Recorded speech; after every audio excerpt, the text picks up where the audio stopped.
ஓம் ஈஸ்வரா குருதேவா. வணக்கம். நமது வாழ்வில் நமக்கு எத்தனையோ பிரச்சனைகள் இருக்கிறது. அவைகளை தீர்க்க ஒரு வழி உள்ளது என்றால் நிச்சயம் நாம் அதை முயற்சிப்போம். நம் வாழ்வில் உயர உண்மை நிலைகளை அறிய நமது குருநாதர் மாமகரிஷி ஈஸ்வராயா குருதேவர் தந்த முத்துக்கள். உலகில் மனிதரின் இன்றைய நிலை: சூது, வாது, பொய், புரட்டு, ஆசை, கோபம், குரோதம், வஞ்சனை, இதுதான் இன்றைய உலகம். தர்மம், நியாயம் என்பதெல்லாம் ஒரு சிலருக்கு பேச்சளவில்தான். தான் வாழ வேண்டும், தன் குடும்பத்தார் வாழ வேண்டும், தன் சுற்றத்தார் வாழ வேண்டும். நான் பெரியவன், நீ பெரியவன், பிறருக்கு மேல் தான் உயர்ந்த நிலையில் இருக்க வேண்டும்.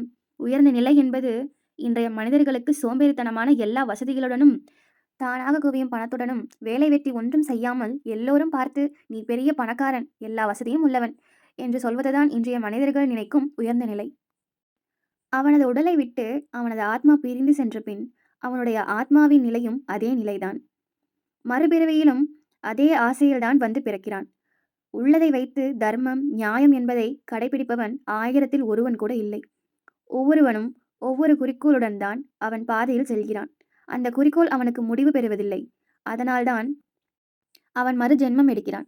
சொல்லிய பாடத்தையே திரும்பவும் ஏன் சொல்கிறேன் என்று நீங்கள் நினைக்கலாம். உங்கள் பாடத்திற்கு முதல் பாகம் இதுதான்.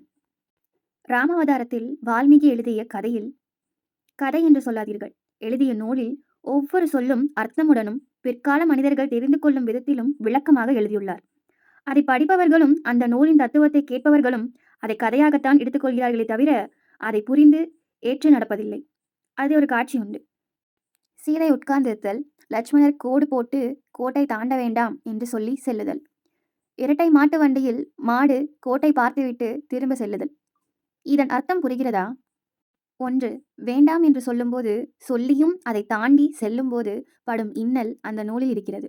6 அறிவு படித்த மனிதனுக்கு சொன்ன சொல்லை காப்பாற்ற முடிவதில்லை. 5 அறிவு படித்த மாடு கோட்டை தாண்டாமல் திரும்பிச் செல்கிறது.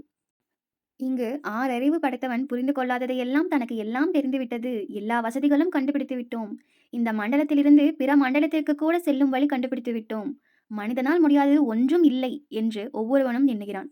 ஆனால் 5 அறிவு உடைய மிருகங்கள், பறவைகள், புழு, பூச்சு இவைகளுக்கு இருக்கும் மனசாந்திரம் கூட எந்த மனிதர்களுக்கும் இல்லை. எனக்கும் தான். எனக்கு மனிதர்களை நல்ல வழியில் திருப்ப வேண்டும் என்ற ஆசை ஒன்று இருக்கிறதல்லவா, அதற்குத்தான் சொல்கிறேன். இந்த கால சூழ்நிலையில் தனி ஒரு மனிதனால் எதுவும் செய்ய முடியாது. காலத்துடன் ஒத்துத்தான் செல்ல வேண்டும். ஆசை அடக்க ஈஸ்வர தியானத்தில் இருந்து இந்த யுகம் மாதிரி அடுத்த யுகத்திலாவது மனிதன் தன்னை தானே அழித்துக் கொள்ளாமல் நல்ல நிலை இருக்கத்தான் இந்த பாடங்கள் எல்லாம். பேய், பிசாசு என்பதெல்லாம் உண்மை. பேய் பிடித்து ஆட்டுகிறது என்று சொல்கிறார்கள், அதுவும் உண்மைதான். அவனுடைய மனதே அவனுக்கு பேய்தான். பேயாக இருக்கும் மனதை அடக்கி மனிதனாகி தெய்வமாகலாம். ஒவ்வொரு மனிதர்களும் பேயாகவும் மனிதனாகவும் தெய்வமாகவும் இருக்கிறார்கள்.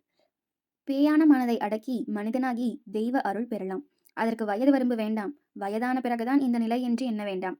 தன்னை தானே உணரும் வயது முற்கொண்டே இந்த நிலை வரலாம். இதைத் தொடர்ந்து மேலும் சில முத்துக்களுடன் சந்திப்போம். என்றும் இணைந்திருங்கள். நன்றி.